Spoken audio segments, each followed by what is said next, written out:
रिया चक्रवर्ती drugs connection मामले में NCB ने चार्जशीट दाखिल कर दी है। चार्जशीट में रिया चक्रवर्ती और उनके भाई शोभिक चक्रवर्ती समेत 33 लोगों को आरोपी बनाया गया है। चार्जशीट में दीपिका पादुकोण, श्रद्धा कपूर और सारा अली खान के बयान भी शामिल किए गए हैं, लेकिन इन तीनों को आरोपी नहीं बनाया गया है। 30,000 पन्नों की चार्जशीट मुंबई के एनडीपीएस कोर्ट में दाखिल की गई है, जिसमें रिया चक्रवर्ती, शोभिक चक्रवर्ती, सैमुअल मिरांडा समेत 33 आरोपियों के नाम शामिल हैं। तो एनसीबी ने चार्जशीट दाखिल की। दीपिका पादुकोण, श्रद्धा कपूर चार्जशीट में इनके नाम नहीं, हालांकि जो बयान इनके लिए गए थे उसका जिक्र जरूर किया गया है। सैमुअल मिरांडा, जैद विलात्रा समेत 33 लोग, रिया चक्रवर्ती, शोभिक चक्रवर्ती, गौरव आर्या, करुण अरोड़ा, इन सभी के नाम इस चार्जशीट में शामिल हैं। तो बड़ी खबर इस समय की, चार्जशीट में दीपिका, श्रद्धा और सारा खान के सिर्फ बयान शामिल किए गए हैं। तो एनसीबी ने चार्जशीट दाखिल की है। लगभग 30,000 पन्नों की ये चार्जशीट है।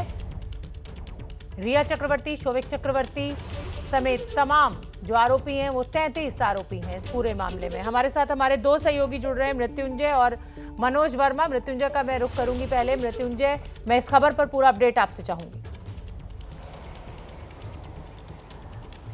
देखिए, साल 2020 का सबसे चर्चित केस सुशांत सिंह राजपूत प्रकरण, और इस सुशांत सिंह राजपूत प्रकरण का ड्रग्स केस, जिसमें बॉलीवुड हो चाहे मुंबई में फैला ड्रग रैकेट हो, इसको लेकर एनसीबी जांच कर रही थी। ये बहुत चर्चित केस था और आज उस मामले में एनसीबी के जोनल डायरेक्टर समीर वानखेड़े ने लगभग 70,000 पन्ने हैं, वो 70,000 पन्नों की चार्जशीट दाखिल कर दी है, जिसमें से 40 से 50,000 जो पन्ने हैं वो डिजिटल कॉपी के फॉर्मेट में है और 12,000 जो पन्ने हैं वो हार्ड कॉपी के रूप में सौंपी गई है।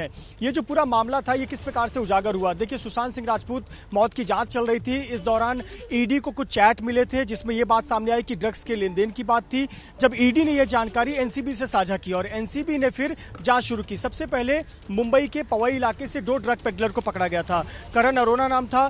जब इस व्यक्ति को पकड़ा गया तो इससे लिंक निकलते चले गए और एक के बाद एक गिरफ्तारियां होती चली गई। करण अरोड़ा से बासित परिहार, कैजान, करणजीत, इस प्रकार के नाम आते गए जो कि मुंबई के युवा स्टूडेंट्स हैं और ये ड्रग रैकेट में थे। और फिर नाम पहुंचा रिया चक्रवर्ती पर और आरोप लगा कि रिया चक्रवर्ती भी ड्रग्स का सेवन कराती थी, सुशांत को कराती थी। अब देखिए, इस मामले में चार्जशीट दाखिल की गई है और तमाम जो डॉक्यूमेंट्स हैं, चाहे वो ड्रग रिपोर्ट हो, चाहे वो क्रेडिट कार्ड, डेबिट कार्ड की जानकारी हो, चाहे वो मेडिकल रिपोर्ट्स हो, 200 गवाहों के बयान इसमें दर्ज किए गए हैं। साथ ही साथ इस मामले में जिनके स्टेटमेंट लिए गए लेकिन गिरफ्तारी नहीं की गई थी, ऐसे एक्ट्रेसेस हैं, सारा अली खान है, श्रद्धा कपूर है, उनके बयानों को भी चार्जशीट का हिस्सा बनाया गया है और आज चार्जशीट एनडीपीएस कोर्ट में दाखिल कर दी गई। बिल्कुल मृत्युंजय, आप बने रहिए और मैं मनोज का भी रुख करूंगी, लेकिन उससे पहले मैं ग्राफिक्स के जरिए अपने दर्शकों को दिखाना चाहती हूं कि जो 33 आरोपी हैं, कौन से 4 बड़े मुख्य आरोपी जो हैं वो रिया चक्रवर्ती, सुशांत सिंह राजपूत की मित्र, शोभिक चक्रवर्ती, रिया चक्रवर्ती के भाई सैमुअल मिरांडा, सुशांत का पूर्व मैनेजर, इन सभी को मुख्य आरोपी बनाया गया है इस पूरी चार्जशीट में। और उसके अलावा 33 लोगों का नाम भी शामिल किया गया है। मनोज वर्मा भी लगातार हमारे साथ बने हुए हैं। मनोज वर्मा, जो बड़ी एक्ट्रेसेस थी, दीपिका पादुकोण हो, श्रद्धा कपूर हो या सारा अली खान हो, इनके सिर्फ बयानों को शामिल किया गया है। इसके अलावा और कौन सी ऐसी वो बॉलीवुड की हस्तियां जिनसे एनसीबी ने पूछताछ तो की थी लेकिन उनका नाम इस चार्जशीट में नहीं है? बिल्कुल, देखिए, आपको बताना चाहूँगा कि शायद हो सकता है कि एनसीबी को पुख्ता सबूत जो एक्ट्रेसेस थी उनके खिलाफ ना मिले हों। यही वजह है कि सिर्फ उनके बयान शामिल किए गए हैं और उनको आरोपी नहीं बनाया गया है। लेकिन कहीं ना कहीं जो शुरुआत में ड्रग पेडलर्स गिरफ्तार हुए थे और उनकी गिरफ्तारी के बाद एक जो गिरफ्तारियाँ हुई, तभी इन एक्ट्रेसेस के नाम जो है सामने आए थे। कुछ और मेल एक्टर भी थे जिनके नाम सामने आए थे, उनसे भी पूछताछ की थी। तो अभी ये देखना होगा कि क्या उनके नाम शामिल किए गए हैं या नहीं किए गए हैं जब चार्जशीट सामने आएगी। लेकिन सबसे बड़ी बात यह है कि अभी तक जो चार्जशीट है वो फाइल की गई है। जब आरोप तय होंगे, जब इसके ऊपर कोर्ट में केस चलेगा, तब देखना होगा कि आखिरकार जो सबूत एनसीबी की तरफ से पेश किए गए हैं वो कितने स्टैंड कर पाते हैं, कितने लोगों को एनसीबी इसके अंदर सजा दिलवा पाती है। तो जब ट्रायल शुरू हो जाएगा इस केस का, तब ये देखना होगा कि एनसीबी ने जो इलेक्ट्रॉनिक एविडेंस, जिस तरीके से मोबाइल डिवाइस एनसीबी ने जब्त की थी, वहाँ से लैपटॉप जब्त किए थे, उसके अलावा जो तमाम चैट्स सामने निकल करके आई थी व्हाट्सएप की, वो अब देखना होगा ट्रायल के दौरान कितना वो कोर्ट के अंदर स्टैंड कर पाती हैं। ठीक है मनोज, आप बने रहिए। और क्योंकि अब मृत्युंजय मेरे साथ जुड़े हुए हैं, मृत्युंजय, बॉलीवुड के दिन कुछ अच्छे नहीं चल रहे हैं लगातार। पहले तो एनसीबी का शिकंजा और उसके बाद अब आप देख ही रहे हैं कि किस तरीके से तापसी पन्नू और अनुराग कश्यप, इनकी भी लगातार रेड चल रही है। इस खबर पर भी मैं आपसे अपडेट अपडेट चाहूंगी। बिल्कुल शोभना, देखिए ये तो बॉलीवुड की चकाचौंध है जिसे दुनिया देखती है, लेकिन इस चकाचौंध रोशनी के पीछे बहुत सारी काली सच्चाई छिपी होती है और जब इसकी जांच होती है तो इस प्रकार की परतें उखड़कर सामने आती हैं और हम आश्चर्य करते हैं कि क्या ये ऐसे सितारे भी ऐसा कर सकते हैं। अब देखिए एक तरफ जहां ड्रग के मामले में चार्जशीट दाखिल हुई है, अब इसमें आईटी जो रेड कर रही है उसमें भी नया जो मामला सामने आया कि कुल मिलाकर 650 करोड़ के जो वित्तीय लेन देन है, आयकर की चोरी का मामला सामने आया है। तापसी पन्नू पर आरोप है कि 5 करोड़ रुपए जो है वो रिसिप्ट कैश में लिया है और वो टैक्स चोरी का मामला सामने आया। उनकी कंपनी है 25 करोड़ की टैक्स चोरी का मामला सामने आया। तो कहीं ना कहीं बॉलीवुड के लिए सितारे गर्दिश में है, पर हकीकत ये भी है कि जो काली जो उजाले भरी दुनिया दिखती है उसके पीछे की काली सच्चाई है जो जांच में निकलकर सामने आती है। बिल्कुल ठीक है मनोज और मृत्युंजय, आप बने रहिए और अब मैं अपने दर्शकों को समीर वानखेड़े जो कि रीजनल मैनेजर हैं एनसीबी के, उनको सुनवाना चाहती हूँ। सुन लेते हैं उनको। सर आज आप लोगों ने चार्जशीट फाइल की, क्या है पूरा बताइए। Charge sheet has been filed today 11:20 a.m. in the morning. And who is the main accused? I cannot share the details. Wankhede sir आज आप लोगों ने चार्जशीट फाइल की, क्या है पूरा बताइए। Charge sheet has been filed today 11:20 a.m. in the morning. And who is the main accused? I cannot share the details. Manoj Verma, अभी हमने समीर वानखेड़े को सुनवाया, चार्जशीट दायर कर दी गई है, वो जानकारी लगातार हम अपने दर्शकों को दे ही रहे हैं, लेकिन आपका भी एक लंबा अनुभव रहा है, आप क्राइम बीट कवर करते हैं, आप भी ये जानते हैं कि इस तरीके के मामले में चार्जशीट जरूर दायर कर दी जाती है, लेकिन कोर्ट में ऐसे मामले बहुत टिक नहीं पाते हैं क्योंकि जो बरामदगी होती है वो बहुत सब्सटेंशियल क्वांटिटी में मिली नहीं है, ना रिया चक्रवर्ती के पास से ना शौविक चक्रवर्ती के पास से।